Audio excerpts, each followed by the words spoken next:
In the heart of an ancient city where the air smelled faintly of cinnamon and dust, lived a woman named Liora. She was neither young nor old, and no one could quite guess her age. Each morning, before the heat or the noise had fully awakened the streets, Liora would set a small wooden table beneath the giant fig tree near the market square. On it, she placed a single glass jar filled with folded slips of paper. No coins, no food, no trinkets, only words. She never called out to anyone. She never asked people to come. Yet they came. Merchants paused between shouts of their wares. Mothers halted with baskets on their hips. Tired travelers, dust-streaked and weary, found themselves standing before her without knowing why. If one reached into the jar, Liora would simply nod, her dark eyes warm and unreadable. Each paper carried a sentence, sometimes a blessing, sometimes a memory, sometimes a truth too deep for easy comfort. The river does not ask the stone to move, yet it finds its way. Or when you stop naming the clouds, you can finally see the sky. Some left smiling, others left with tears, none left unchanged. The rumors spread around her like restless birds. Some swore she was once a poet of great fame, ruined by love.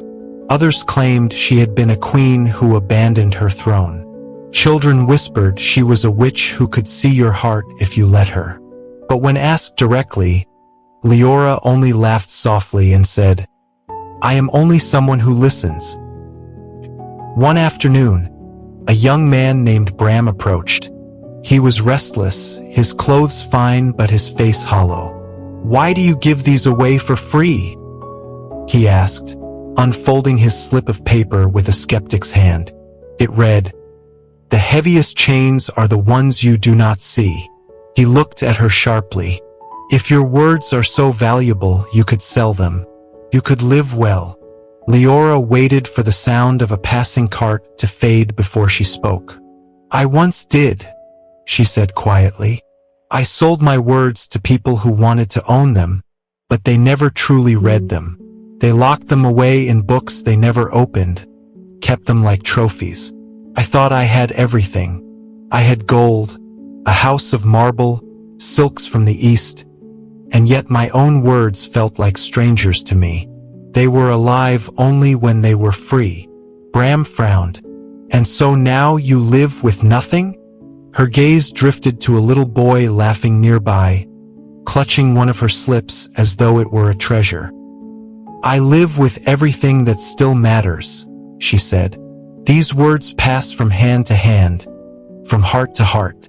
They change people, and the ones who are changed change the world in ways I will never see. That is my wealth." Bram stood for a long while, the paper warm between his fingers. The noise of the market felt suddenly distant, as if the two of them stood in a quieter time.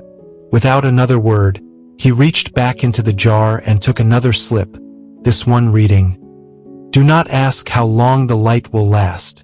Stand in it while it's here." He left without saying goodbye, but Liora smiled after him. She had seen this look before. Someone realizing they had been carrying an empty satchel all their life, and had just found their first stone of meaning to place inside.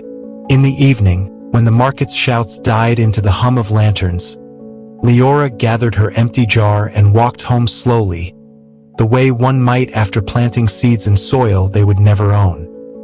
The figs whispered in the cooling wind, but she did not need to understand their words.